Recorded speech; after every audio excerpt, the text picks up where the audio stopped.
Back When is sponsored by Seawe, the National Trust's photo printing partner. Every image captures a story. Seawe's support means the National Trust can protect our nation's memories by caring for and sharing our vast collection of historic photographs. Through our work together, we're uncovering precious and previously unseen images for everyone to enjoy. Discover our work snapshotting 200 years of history. Search online for Seawe, that's CEWE, and the National Trust. It's the height of summer in 1858, but something rotten is happening in our nation's capital. Wealthy people who could afford to leave London upped and left. Those people who couldn't leave had to put up with it. Politicians begin madly scrambling around to find a solution. They did all kinds of things to try and cope, most notably at the Houses of Parliament, obviously right by the river. The MPs did try to leave. They tried to petition to go to Hampton Court, but they weren't allowed. The humid air becoming thick and lingering. They all moved to work at the back of the house. They got sheets and soaked them in chloride of lime, which was a disinfectant, hung all those up at the windows and the doors. But they couldn't escape the smell. The smell was absolutely disgusting. Have you ever imagined being a fly on the wall of history?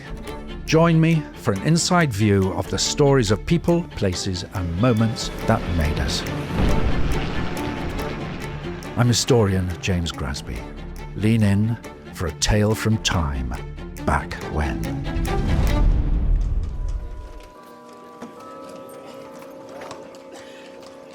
Place yourself in Victorian London, a thriving and growing city very similar to the London we know today.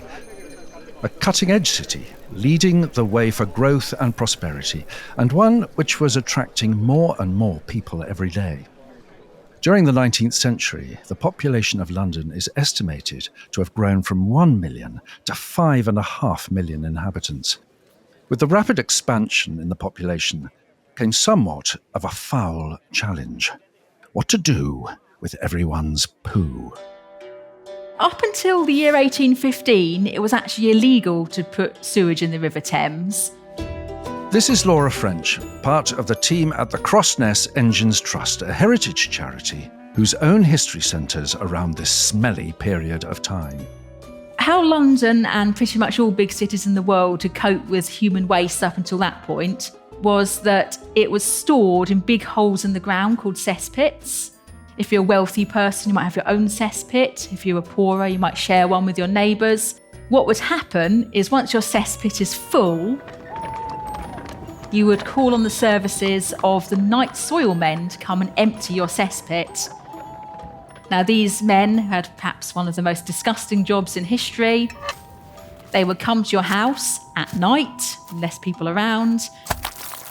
They would scoop out all the poo from your cesspit, load it into barrels, and take it away on a horse and cart out to the countryside. There, they would sell it to farmers to use as fertiliser. This is where we begin to see the darker side of the city in the Victorian period. And it worked reasonably well up until the Industrial Revolution. Thousands and thousands of people moved into London to work on the docks, loading and unloading ships. Lots of fishermen worked the Thames. There were lots of fish sold in London markets that had been caught in the Thames. You could even catch salmon in the Thames. But from 1815 onwards, obviously the number of fish started to drop. Slowly, an increase in the capital's sewage polluting the waterways led to the decline of the fishing industry. The very last salmon was caught in the Thames in 1833, and certainly by the 1840s, 1850s, the fishing business in London had completely collapsed. While London became rich, the average person and their quality of life fell into extreme poverty and squalor. Accommodation, housing for them has been built very quickly, very cheaply. These people are mostly moving sort of the East End of London, areas like Whitechapel and Bethnal Green. The housing is very low quality, it's overcrowded. People on average are living about 8 or 9 people to a room. As you can imagine, the cesspits start to fill up very, very quickly. And these people can't afford to get their cesspits emptied regularly. Some really lovely stories of some of the houses in East London when they were inspected. The basements were literally just 3 feet deep in human waste, where the cesspits had overflowed. Backyards were just full of human waste.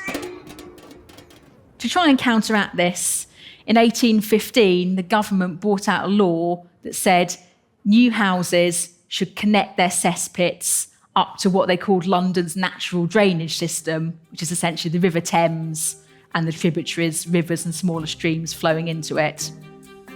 The idea was that by dumping sewage into the main waterway, that it would simply wash away and out of the city. However, during the 19th century, the Thames was a lot wider than it is today, meaning that the course of the river was more shallow and moved at a much slower pace. So if you're putting waste out into the shallow parts, often it wouldn't go anywhere for a long time. And you'll start to get banks of solid waste building up, slowing it down further. For a long time, it was sewage sitting around, not really going anywhere, and obviously creating a very bad smell and a lot of other problems. For years, this stinky situation grew and grew, with the river growing more filthy with each day that passed. By the middle of the summer of 1858, it's estimated the Thames was about 20% raw sewage, and as you can imagine, it smelt absolutely disgusting. The government at the time knew of the problem, but caught in the tangles of bureaucracy, they were very slow to act. For a couple of years, there was lots of backwards and forwardsing about it. Basically, Parliament didn't want to pay for it, but the Great Stink of 1858 really made them realise that they had to do something. That summer, temperatures soared to record highs, reaching 35 degrees Celsius in the shade, which increased the intensity of the stench. The Thames Purification Bill was proposed in haste by the then Chancellor, Benjamin Disraeli, and 18 days later, plans were in motion to begin a mass clean-up. This was the tipping point that made the members of Parliament, people in charge, realise this situation couldn't go on. The task fell to a body called the Metropolitan Board of Works and their chief engineer, Joseph Bazalgette, to find a solution to fix London's sewers. And so Bazalgette had the London sewage system built.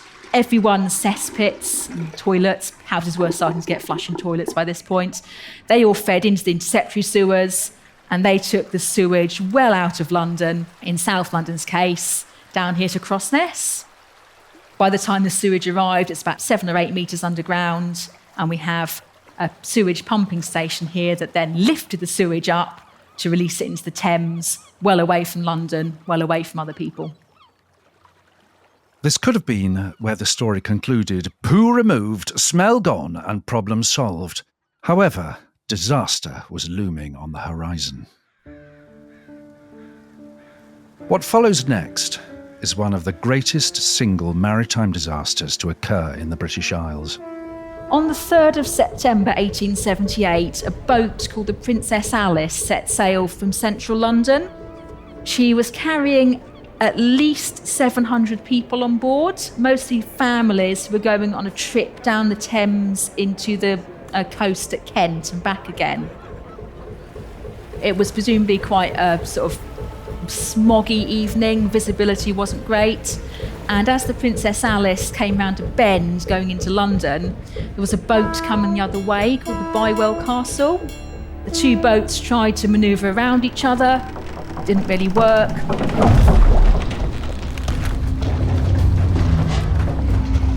The Bywell Castle ended up hitting the Princess Alice side on, and she sank within 4 minutes.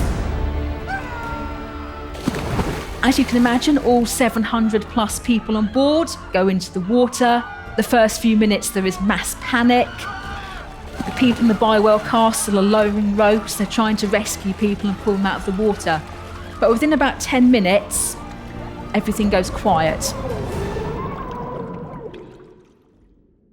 And everyone who had not been rescued had very sadly died.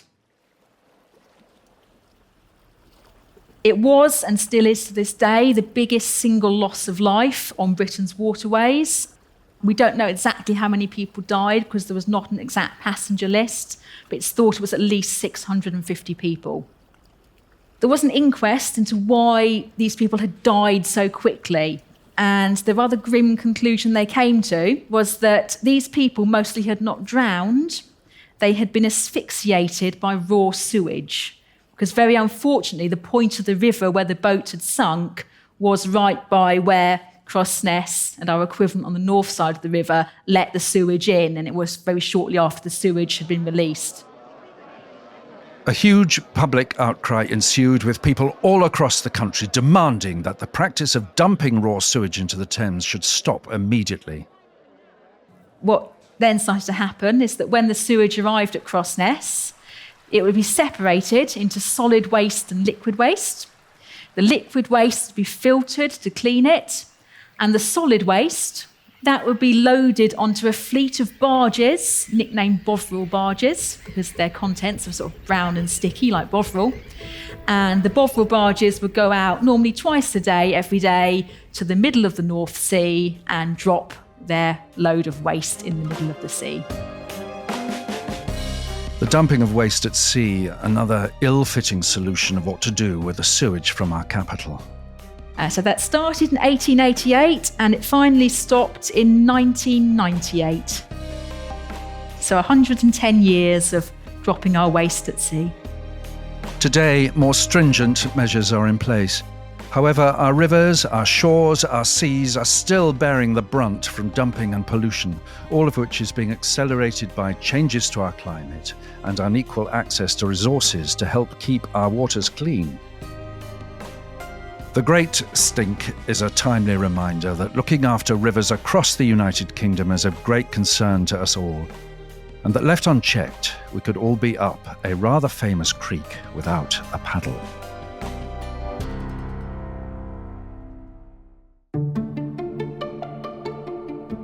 Thank you for listening to this episode of Back When. Be the first to hear new stories by following us on your podcast app, and don't forget to join in with the episode by leaving a comment or sending us a message. All of the details can be found in our episode show notes. In the meantime, don't forget to check out more podcasts from the National Trust, including our brand new nature show, Wild Tales. Join Rosie Holdsworth in exploring the weird and wonderful world around us as we dive into the worlds of elusive leaping sharks, spider sex, and more. Thank you to our friends at the Crossness Engines Trust for sharing their story with us. They are celebrating their 160th birthday this year, and details on how to visit them can be found in the links for this episode. Join us again next time for more tales from time. Back when.